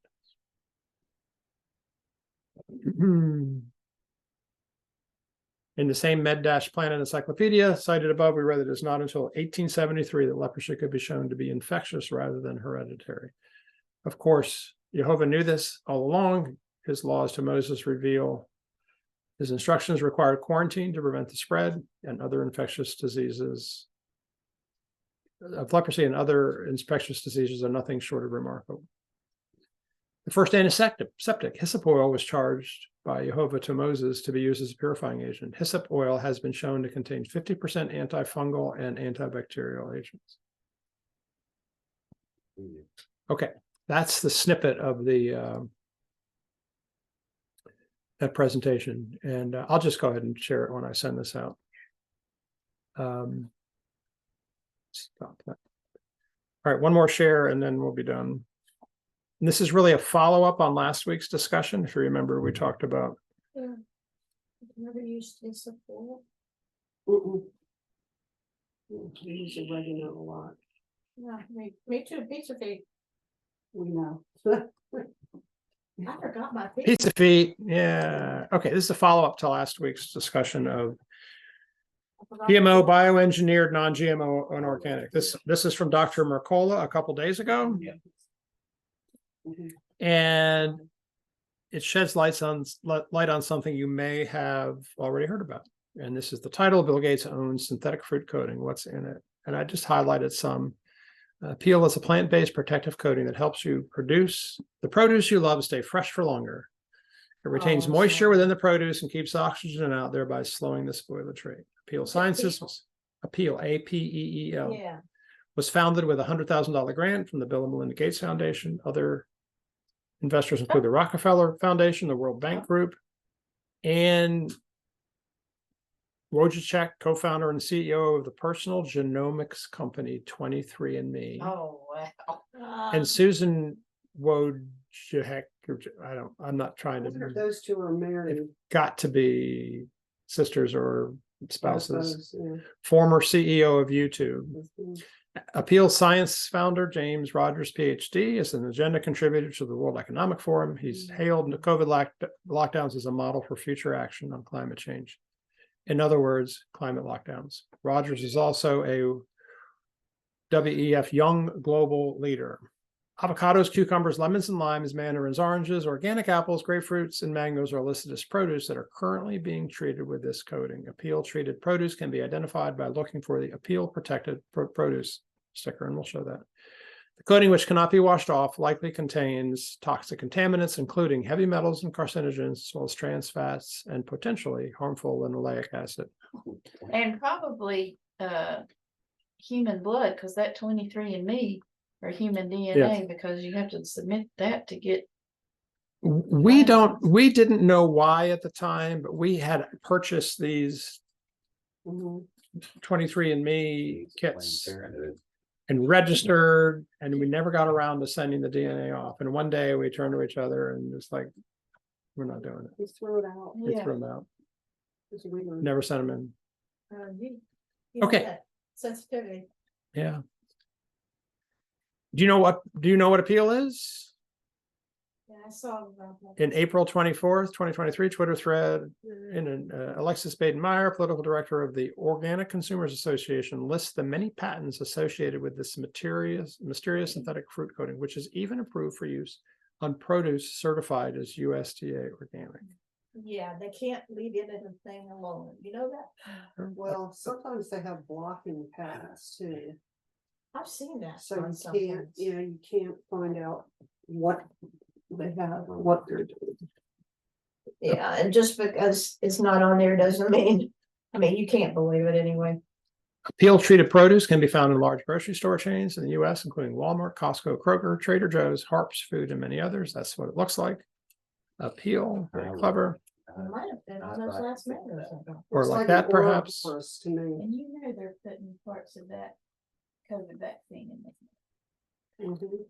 Mhm. I think I had another. I wouldn't be surprised. What does Appeals generally recognized as safe notice tell us? That's what GRAS stands for, generally recognized as safe, which means we're lying to you.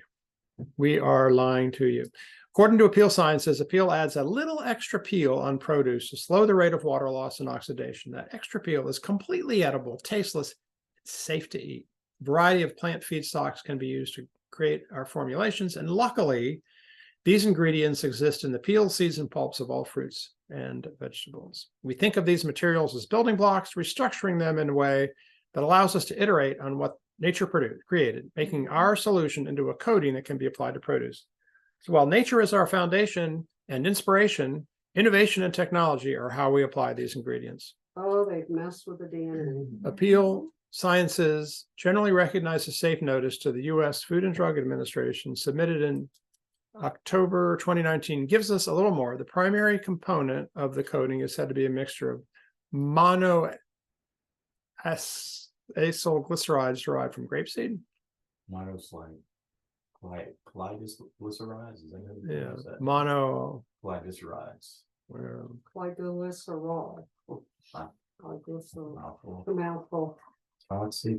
In this case, in part 3 of the 2019 GRAS notice under maximum limit of residues, we find that the grapeseed oil that makes up the basis of this product contains residues of ethyl acetate, heptane, and palladium, which are processing aids, as well as heavy metals, arsenic, lead, cadmium, and mercury. Yay! Deadly. Is that in all grapeseed oil? I can't No, answer that I'd say question. they're using grapeseed oil as the binding agent. Binding agent for all that other junk. The grapeseed oil in that and of makes itself. up the basis of this product contains residues of, I can't make a So it's statement. not the grapeseed oil Anything itself, like that anymore. Mm-mm. Most seed oils. because I use grapeseed oil sometimes. In fact, I was I gonna did make too. my own That's mayonnaise. what's wrong with your belly. Do not use any kind of seed oils. No. Mm. None. No. Avoid Extra seed oils. virgin olive oil. Avocado Is that what you're thinking? Avocado, coconut oil. That's it. That's all I use, olive and Don't coconut. use any kind of seed oils. That's Lauren, really olives? bad irritant, really bad. Okay, no seed oil, write that Uh, down. yes. No linoleic. No Yeah, vegetable I've oil. used it Acid. to fry something in it Yeah. because it had a higher. If you really get some good Yeah. pure peanut oil, would be okay. but- Avocado has a higher smoke point than, And it tastes better in mayonnaise than avocado oil. I mean, than And olive oil. there's a problem with olive oils and avocado oils. Coming out of certain countries because they've bastardized them or cut them with stuff. So they're not pure, even though they say they are. And your olive oil may be from 4 to 5, 6 different countries. You just, it tells you on the packages. Yeah, Where but the it's, olives are from. the Italian mafia has done something with their olive oils. So be careful what you buy. it's hard and it's gonna get harder, Chosen folks. Foods, avocado oil's good. They're testing the oils. Yeah. To see what the purity is, and that was a report they had come out with, anyway. Okay, while the levels indeed appear to be very low, and there was this table up here, which I don't. It's fine. I mean, It's fine, good, fine. I'm Greek, my blood is green. I would argue that any exposure to toxic chemicals and metals is an unnecessary risk. To me, intentionally coating fresh, this is me, Mercola speaking, intentionally coating fresh, unadulterated foods with something that contains toxins, even if in minute amounts, only adds to the toxic burden. We're already dealing with pesticide residues on conventional fruits and vegetables. That's right.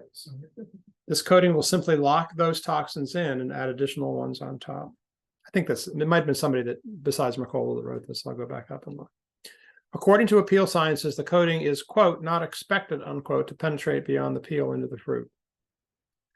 Not expected, that means they have no idea. They haven't tested for it, they're simply guessing. I wonder if that's got to do with that's what those edible labels are now. Heard the girls talk about that. You can eat the label on the outside of the fruits now. More than likely. I bet that's it. Oh, that's just, So why would you? Why would Yeah, you why? even want to anyway? I mean, really, is it that hard to pull the label off? Right. Well, think about this, if there's stuff on there, you can't wash it off, Right.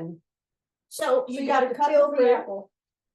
Well, yeah, but when you're peeling the apple, you're cutting through the stuff and it's gonna probably get Any in residue on the fruit itself, Yeah, well, And it's not expected to penetrate the peel.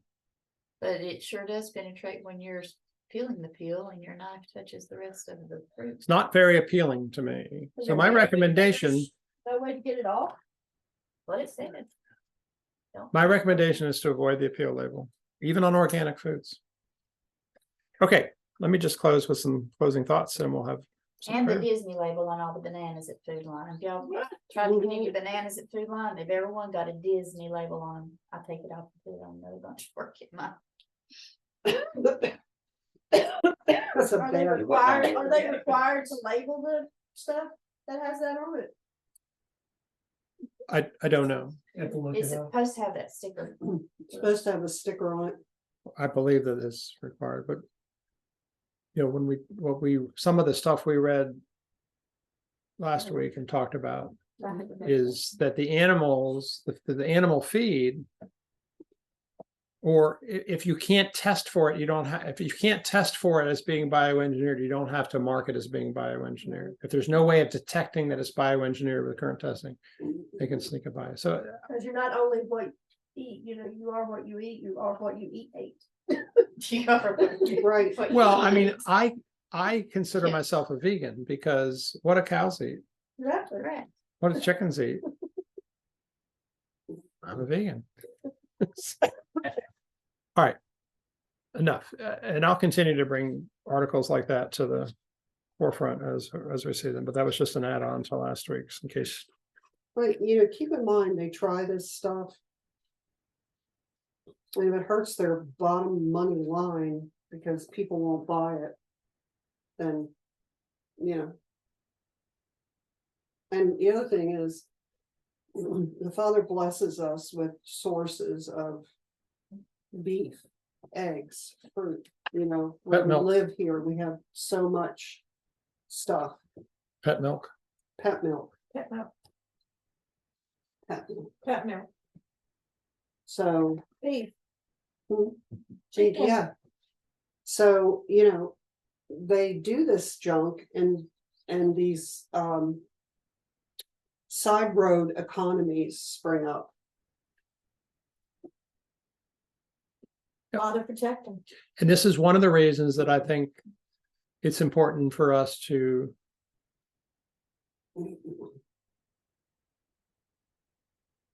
proactively do our best to connect with other like-minded people, Right. because that will expand our supply chain.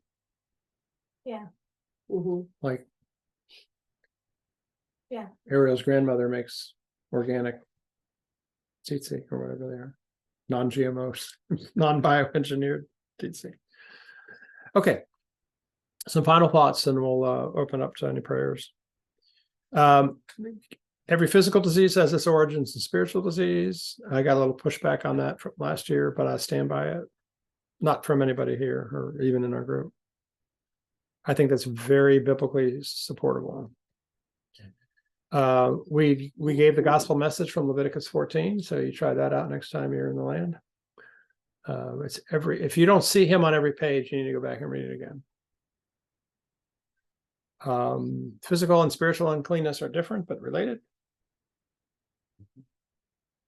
We gave some examples. Even the elect will be deceived. This was my take from John D. Mercer's wondering, are you the real deal? The one that his life was, his call was to prepare the way for the one who came. And he says, are you really the one I've been preparing for? The answer was yes, he was. And he figured that out pretty quick. Okay, I'm kind of microfish here. Another double portion next week. Leviticus 16 through 22. Wow. And there's some parallel passages in here, so we won't dwell on all these, but please read them. None of them are very long in the New Testament, so they all add something to it. It's always exciting when you have Galatians, Hebrews, and James all in the same reading. Now, Oh, Lord have mercy. I will send that out. Would you do Actually, mostly the reading comes from the Complete Church Bible recommendations, and then as I'm preparing, I'll add things, and then don't tell you about them until surprise. Okay, I am going to stop the recording, and we'll go into prayer time.